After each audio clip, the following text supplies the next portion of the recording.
And what's up, everybody? Welcome back to the channel. It is your boy, Cheap Ludes, and I'm back with another video. So today we're going to be counting down and talking about the top 10 cards available right now for under 100k in NBA 2K21 My Team. So, parameters, if the guys are under 50k for the most part, they'll be over on the top 10 cards under 50k list. So, definitely go check that out. I'll be recording that later, so it should be out tomorrow.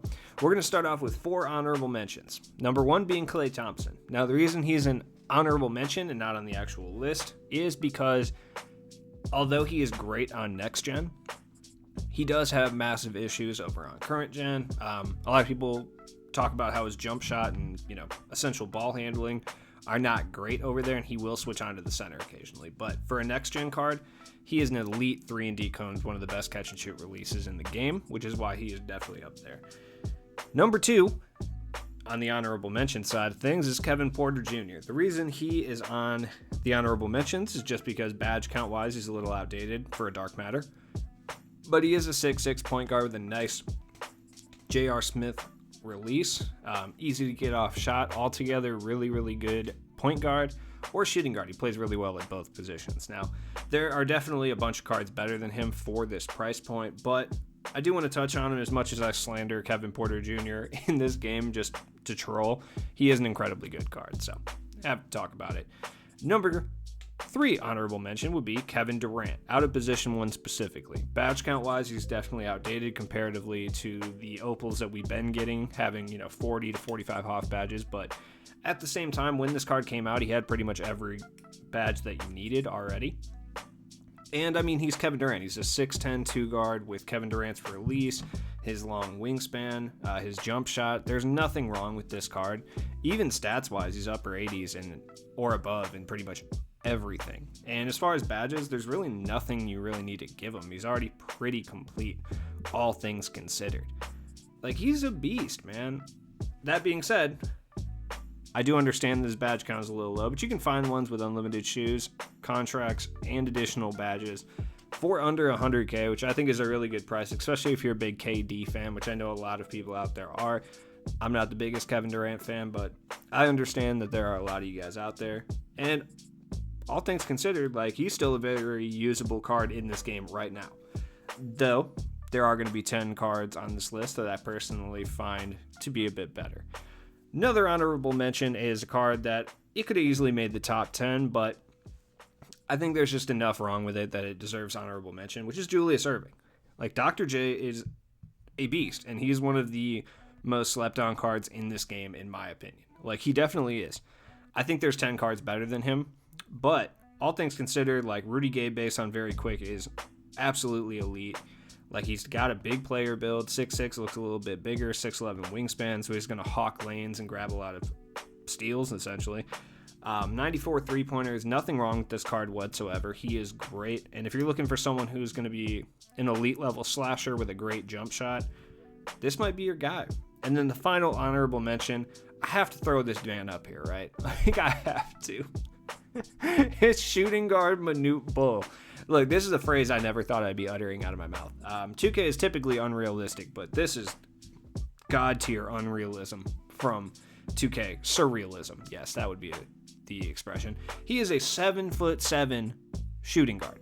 Look, there is no way the opposing player, he's slow, so he'll be able to get around him and get shots off, but like, if you're playing against somebody who's like honestly, who plays like me and does a lot of perimeter pass arounds and stuff like that, like, no way, especially on next gen, those 3-pointers from his shooting guard are not getting contested by Manute Bol. He's 7'7" with like a massive wingspan. I will say he has a butt ugly jump shot, and it is not good whatsoever, but when you literally have Slender Man on your team, I mean, it's not really that big of a deal, all things considered. Like, Kelly Olynyk has his jump shot, if that says anything. Number 10 on the list is Wilt Chamberlain. Now, Wilt Chamberlain has been fluctuating all day, which is why he's a bit lower on this list. He almost made it to honorable mention, but this card is so good that I can't really do that. Look, you guys have been watching my channel for long enough. You've heard me talk about this Wilt Chamberlain card. One of my favorite big men in the game. I still use him on my bench, even though realistically I could afford or I have better center options. I just like Wilt Chamberlain that much. Like, he's elite at attacking the rim. Huge player build, blocks an absurd amount of shots. His jump shot, although ugly and kind of weird, especially initially, once you get the hang of his jump shot, it is relatively easy to green, and once you get the hang of it, it's a pretty good catch and shoot release in my opinion. It is. It takes some learning. It definitely has a learning curve to it, but I don't know if you can buy a center for under 100K that'll bring you as much as Wilt can, besides maybe Bol. Number 9 would be DeMarcus Cousins. Now, DeMarcus Cousins, the reason he's above Wilt is because he is incredibly good, and he's also incredibly good at 2 separate positions, right? He's very good at playing point guard. I personally think he's better at the small forward position, but he's 6'10" with a massive, wide player build and a headband. Pretty much good at everything. Pretty solid jump shot all around. Like, badge-wise, he's elite. He's actually pretty fast with 95 speed as well, so he's going to be scooting around. Dribble moves-wise, he's going to have issues creating. That's really the only negative, I think, that he has, period. Set shot 8 is, I think it's a pretty decent release. Some people hate it, so it's another one of those things as well. So, number 8. The 8th best card you can buy, not Klay Thompson. I don't know why I did that. Why did I do that? Is a card that released today. And granted, a very disappointing card, I'll be honest. But at the same time, for this price, like, I just don't think there's any way you can keep him off this list. Danny Granger, man. 6'9" is definitely big enough to play the power forward position. Yeah, he'd be more ideal over at the small forward or obviously the shooting guard. But he can play the power forward just fine. Like 6'9", he's got a wide player build. He can grab rebounds and stuff. Stats and badges wise, he's elite. I'm mad they changed his jump shot because I think if he had base 29 on very quick, I would love this card, even if he only played power forward, right?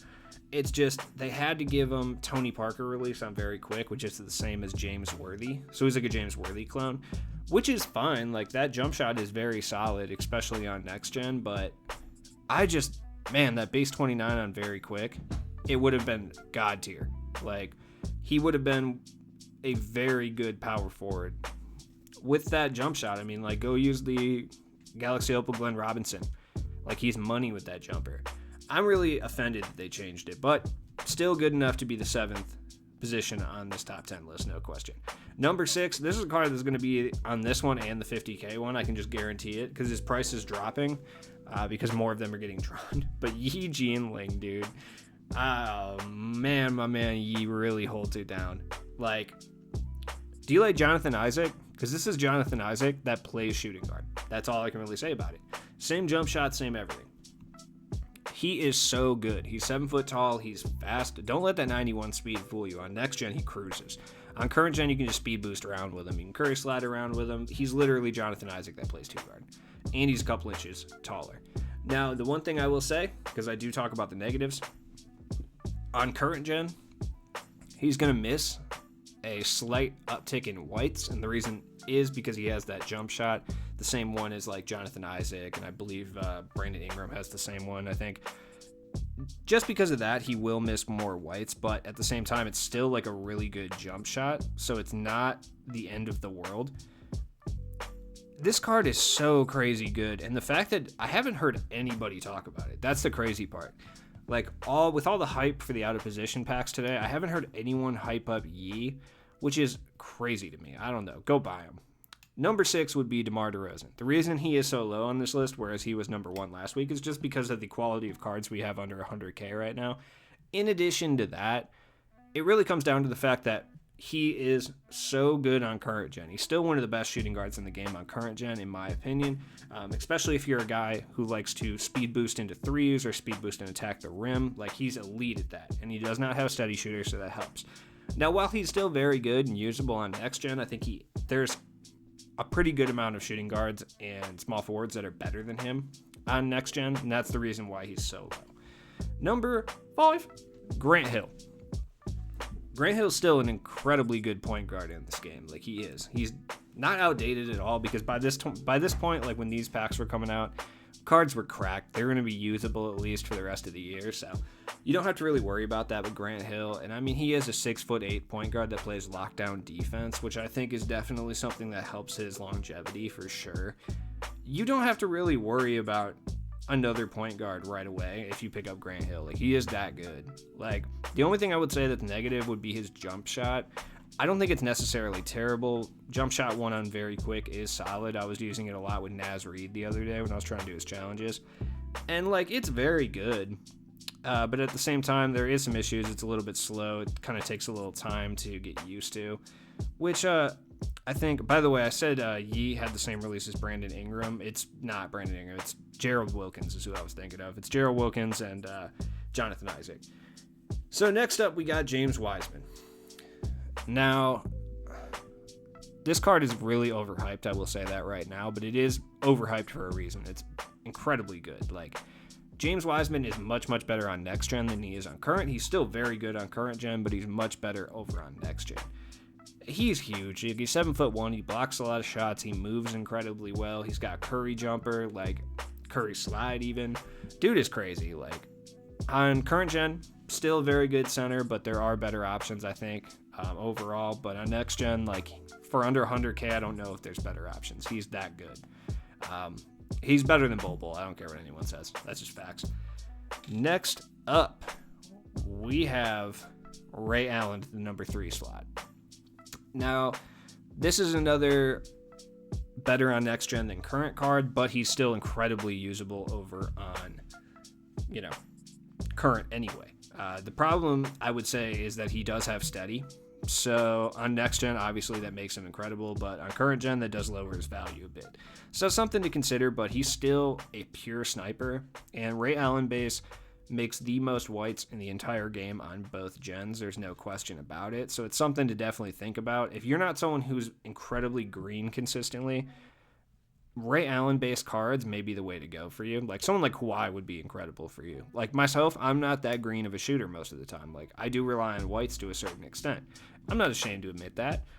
And so a card like Ray Allen or a card like Kawhi Leonard or just anyone with that Ray Allen base is very helpful to me. Now, granted, it's going to offset on current gen because of that steady. So it's something definitely to think about for sure. Because it's probably going to be like a normal release in that case with the steady shooter, especially if you're getting, like, guarded heavily. Number 2 is a card that I would definitely be using in my starting lineup if I did not have Antoine Jameson, and that is Pascal Siakam. Siakam is so good. Like, literally the only reason he's not number 1 on this top 10 list is simply because of positions. Like, if he played 2 guard, he'd be number 1, no question. He's still great at power forward. He's still great at small forward, but the card I have ahead of him has a unique position advantage, and I think that's the only reason I have him ahead. Siakam is no joke. Like, no joke whatsoever. This card is so good. Like, Siakam is always so good in 2K. It must be so much fun for him to play my team because he's just, like, literally a demon all the time. In any my team mode, like, even his Amethyst was pretty good when it came out earlier. Jump shot 75 is Brandon Ingram, Penny Hardaway, and Obi Toppin, and having it on very quick, it's a very good release. Siakam is not only a top tier card over or under 100K, he's a top tier card in this game. Like, that's not even me overhyping him, that's just true. And finally, number 1, Draymond Green. And the reason I have Draymond ahead of Pascal, the reason really comes down to the fact that Draymond plays point guard, right? He is an elite level point guard in this game, especially if you're looking to combat some of the bigger, more aggressive point guards in this game. When you're looking to combat guys like Giannis or Ben Simmons or LeBron or really any of the cards that came out today, Draymond Green is an excellent option. He has a lockdown defense. He has some of the best steal animations in the game. He has a wide player build that gets in the way of people on the defensive end. When they're trying to drive to the basket, that wide player build is huge. You'll see it with Kawhi too. You'll trigger defensive animations before a lot of other cards, which is why Draymond is so crazy good. His jump shot is a little bit slow, but it's an excellent catch and shoot release. You can use Draymond as a primary ball handler just fine, but if you have like a shooting guard or a small forward that you like to carry the rock with, Draymond Green is just the best possible point guard that you could get besides maybe Josh Smith. And Josh Smith is for a completely different play style, which is why he's not on this list. Draymond is no joke. Look, if you're looking for a budget point guard that can hold his own against all of the god tier demigod point guards in this game, look no further than my man Draymond Green. Like, I'm not even kidding. And look at that pose. Doesn't that just look like a winner? You want that on your team. You want that. As always, it has been your boy Cheap Ludes. Thanks for watching the video. I appreciate all you guys, always. Drop a like on this video, subscribe if you have not subscribed yet, and I'll be back with the top 10 cards under 50k and 10k tomorrow. Also, guess what's coming back? Squad Tip series. Check the description for all my stuff, and I hope you guys have a good weekend. Peace.